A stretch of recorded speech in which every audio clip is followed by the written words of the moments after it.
Welcome to Quit the Win, the show where we explore the moments people have to let go of destructive pattern, limiting identity, and the internal battle to rebuild their life with purpose and clarity. Our three guests is Steve Caton, our B2B sales growth expert, supply connector, and founder of the Advisor, which helps small and mid-sized business install fractional sales professionals without the high risk and complexity of a full-time hire. Over a 30-year plus career, Steve has been a top producer, a sales leaders and a chief revenue officers for emerging growth companies, and now spend his days helping founders escape the sales trap so they can become the strategic leaders they actually set out to be. At a turning point in his whole career, what made Steve realizing staying was no longer an option. In his word, he was tired of working so hard and making lots of money for other people, not himself, and not the people who really matters to him. Steve, it's a pleasure and honor having you on the show. Yeah, thanks for having me. I love it. Love the conversation. Looking forward to diving in. Yeah, thank you so much, Steve. So, Steve, you spent decades as a top producers and CRO, building revenues for other people's company. What did tired of making money for others actually feel like day to day before you did anything about it? Yeah, that's such a great question. And I think when I think of the theme of quit to win, I think there was actually two moments like that in my career path that led to, kind of new inflection points, right? In terms of the path I was on. The first one happened in my early 30s. So right out of college, I was in a business with a friend, and it was a real estate business. So we were doing real estate sales. We were doing some construction, some light commercial development, things like that. And I was there for 11 years. And then the dot-com boom, the original dot-com boom happened. So think in terms of the late 90s, right? 97, 98, 99. And at that point in time, it wasn't about making more money for somebody besides myself because I had my own business, right? But I was very intrigued about doing something different. So what I had been doing was fun. And interestingly enough, I was making good money at it, but I wanted to go do something different. I saw something new that was very intriguing to me. And that was at that point in time, it was the internet, right? It was the emergence of the internet, the very first emergence of it. And so I sold my interest in that company to my business partner, and I dove into that world. And then I stayed in that world working for internet companies for the better part of the next 20 or so years. And one of those companies that I was with, it was an internet software as a service company. And I came in as employee number 11, and the company was doing about $2 million in revenue at the time. And over about a 5 to 8 year period, we grew to 150 employees and revenues that were north of 20 million. And it was a lot of fun. There's a ton of fun. We had a great team. It was wonderful people. But there was a moment when I realized, there's legacy being built by the owners of this company. Yeah.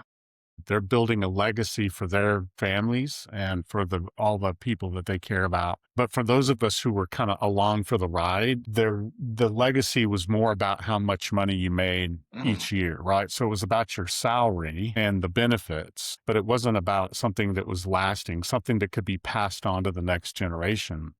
And by that time in my life, it was in my 40s, and I was approaching my 50s, and I was just like, that's not enough anymore for me to just make a good salary and have good benefits. And it just, for me, and I know it's not true for everybody, for me, I was thinking more in terms of what is it that I can build that I could literally pass on that could be life-changing for my kids and my grandkids. And that wasn't going to happen working for other people. And I just realized, hey, you know what? I've got a gift. I've got a talent for growing things. What if I go put that to work for myself again, like I did when I first started right out of college, go back to that life and see if we can do something that can be a little bit more lasting in terms of the legacy piece of it. So I stepped out of a really successful company to go do that. And it took a little while to get where I am today. It wasn't like a clean break to go from that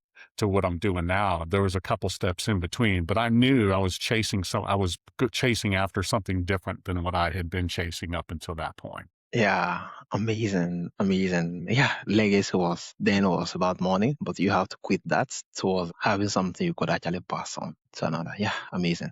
So about 30 years in sales, you have been inside of the lot of organization. What have to quit believing about loyalty to a company before you could build something of your own? I think there's a really interesting kind of a trap that shows up for a lot of people. Like it's thinking about that story that I shared. There Yeah, was a lot of identity wrapped up in that climb from 2 million to 20 plus million, or 11 employees to 150 employees. And, it's really easy to get caught up in the belief that, man, I was a part of that, or maybe I had a hand in that. That was, I did that. And you know what? It was interesting is there was a lot of people who speak that into me. There were people around me who were saying, "Hey, this all happened, because of you," which is not true at all. It was not because of me. I was a player on a really phenomenal team, and there was a lot of people that were responsible for it. But there's people that come around you who will say things like that to you. So you start to think, this is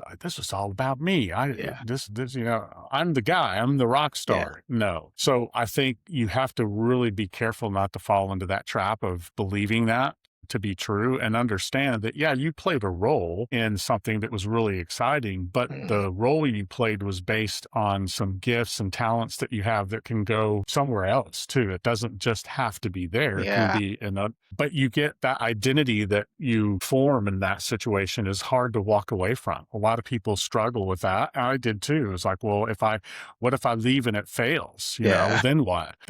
You have to be able to overcome those fears and those beliefs to be able to step out and do something that doesn't yeah. have any guarantees associated with it. Yeah, amazing. Owing to the fact that your identity is already more like attached to it, but you have to quit it. Yeah, amazing. Yeah. Yeah. Also, you teach founders they have to stay in the sales seats themselves before they can delegate it. What did you have to quit doing in your own work before you could seal the truth clearly enough to teach it? Yeah. So when I talk about founders needing to stay in that sales seat for a while, because they won't be able to quit doing sales until they've done it themselves and Yeah, they've learned from it. Right. So if I'm a founder that wants to eventually stop doing sales and let somebody else do that, I can't delegate it if I didn't do it. I don't think, that's just I think it's a principle based truth where if I'm selling my own product or service for a while, I'm going to learn all the things that I need to learn about overcoming objections. I'm going to learn how buyers respond to what I'm offering them. I'm going to learn, what are the things that really resonate? What are the things that don't resonate? I'm going to learn about how they respond to the pricing. There's so much value that comes from the frontline sales conversation. And if I'm not willing to sit in that for a while, then it's going to be very hard to quit and delegate it to somebody else, because now I'm letting somebody else go figure all that stuff out. But if I did it, then now I can pass that along to them and help them learn from everything that I did for years or whatever it is. And then now I can quit. Now I can step out yeah, and let them take it over. Yeah. yeah, So the quitting in that situation, a lot of founders do it too early. That's a mistake that we mm, see a lot at Alteza. Is the founder wants to get out of the sales seat because they don't like it. They don't like sales. It's not something they're comfortable with. And so they quit too early. And then it's very difficult for somebody else to step into something that hasn't been fully formed up here in the founder's mind, from yeah. doing it. Yeah, yeah, it's really a whole lot. And being that, yeah, business rise and fall on those particular revenue. So having to master the sales aspect of it and doing it so well before actually handing it over just big volumes, being that it's the life jacket of the business. Yeah, amazing. Amazing. And also your core message is that hiring a salesperson before you have a sales foundation is a rep cycle expensive failure. What is the emotional reasons founders skip the foundation anyway when they know Skip. better? Yeah. Yeah, yeah, yeah. I think a lot of times for founders, they see sales as something it's very much personality driven. So it's about somebody's ability to just be very convincing, right? So we think of salespeople, when we think of good salespeople, a lot of times we think of somebody that is just got this incredible, powerful personality and the power of persuasion. And those things are important when it comes to sales, but here's what I've learned after 30 years or more in sales is that actual predictable and sustainable sales growth is actually about a system. It's not about the person. It's about building a system, which is the foundation that you're asking about. It's the foundation of a system that has very distinct steps in the system, very distinct criteria for moving from one step to the next, and then very, very clear metrics on how deals are flowing through that system. How quickly are they moving? Where are they getting stuck? Things like that. So when we build that system, then the people can become interchangeable. So we can, if someone that we have in there doesn't work or they leave to go to another job or what have you, we can plug somebody else into this effective system and they're going to be successful with it, unless they just are absolutely the wrong fit. But if they're the right fit, it's the system that's going to drive the success, not the power of persuasion. But too many times we believe, and founders don't understand sales enough to understand that, okay, it's really the system that drives success, not the person. And it's really the truth of it. It's both of them working together, right? It's the two in combination with each other. But a person who's really got a powerful personality can only, their success is going to be limited, right? They're going to be successful to a limit, and then they're going to not be able to get past that limit. But if we plug that really talented person into a really good system, now that limit goes way higher. Yeah, this is really amazing. You speak volumes. So to ensure efficiency and everything, when there's a system, step-to-step way to actually more like achieve the goals and aspiration, having a talented person make it easier owing to the combination of that traits and what the system offer, which make it easier to kind of leverage and do better compared to when there is no system. Yeah, it's really amazing. And thank you so much for sharing. Yeah. So you say a polished resume doesn't guarantee grades for early stage selling.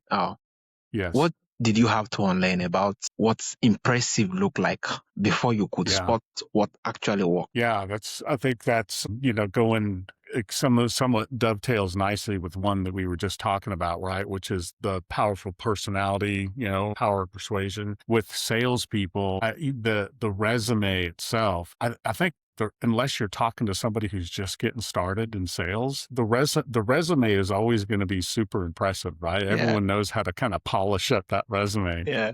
And really focus on the best achievements that they have in their career. That's just, why would you do anything different in a resume, right? So we can look at a resume for a salesperson and go, wow, they did this, they accomplished this, they sold this much, they hit quota this many times in a row, all those kinds of things.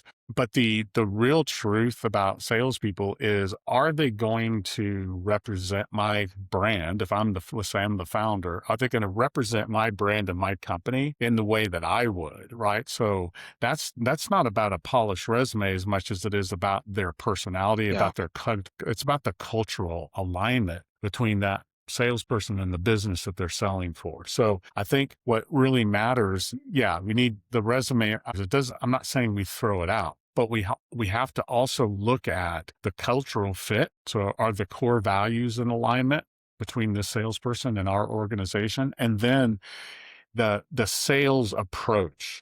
Do they sell in a way that is in alignment with who we are as a brand? So for instance, if I am a company that is if I'm just selling a product, let's just call it widgets, for the lack of a better term, and it's really a transactional sale, then I need a transactional salesperson. I need somebody that doesn't spend a lot of time, building rapport and trust. They're just, do you want this or not? And can you afford it or not? Are you going to buy it or not? Right? It's just very transactional. But if you take that transactional salesperson and you put them into a business that's very much about building trust and building relationship and being very consultative in how we sell things, then that's going to be a huge mismatch, right? So their sales approach is going to be a turnoff for the ideal client that we're trying to sell to. So that's why I say you gotta, let's look at the resume and go, okay, the resume is what it is. There's some nuggets of information here that can be super helpful, but let's not fully rely on that when we make the decision about who's a fit for our company and who's not. Yeah, amazing. Personality, cultural fit, a whole lot of things to get to depends on, especially if the sales depends on trust and a whole lot of different leverage. In there. compared to where they just more of, it's sales to sale without involving trust and having to kind of work directly with your customer. Yeah. Different game, Yeah. different setting. So Very. after 30 plus years of building revenue agents for other people, what does working for yourself actually means to you now beyond the pay? I think, the big word is freedom, right? I think that's the word as I think about it for myself and I talk to other entrepreneurs. I think freedom is the thing that we are all chasing. And what that means for each of us is different. Freedom is defined for me differently than it is for you or somebody else, but it really is about the freedom to do what you want to do with the people that you want to do it with in the way that you want to do it, right? And then that's the work component of it. It's like I love the ability to do those things in my business. I'm working with people I love and enjoy. Yeah. I'm working with the people that we serve, the clients we serve are people that we really genuinely want to help. And that is so fulfilling. And we get to, when I was working in companies where I would observe something that wasn't working quite the way that I thought it should, I could make suggestions. Hey, I think we ought to try this. Let's change and tweak things like this.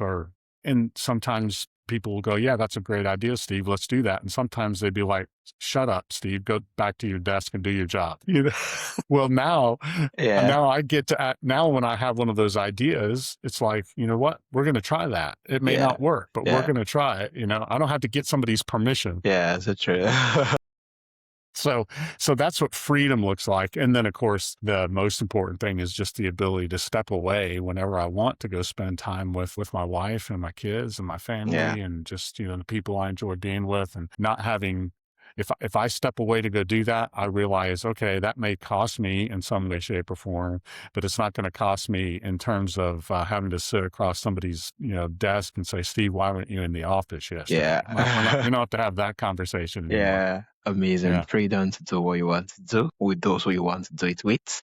And with the purpose you actually want to achieve. It's really amazing. And thank you so much for sharing. So you talked about the accidental growth lead that founder hits without realizing it. What is one thing a founder need to quit doing to lift it? Yeah, to lift the growth lid.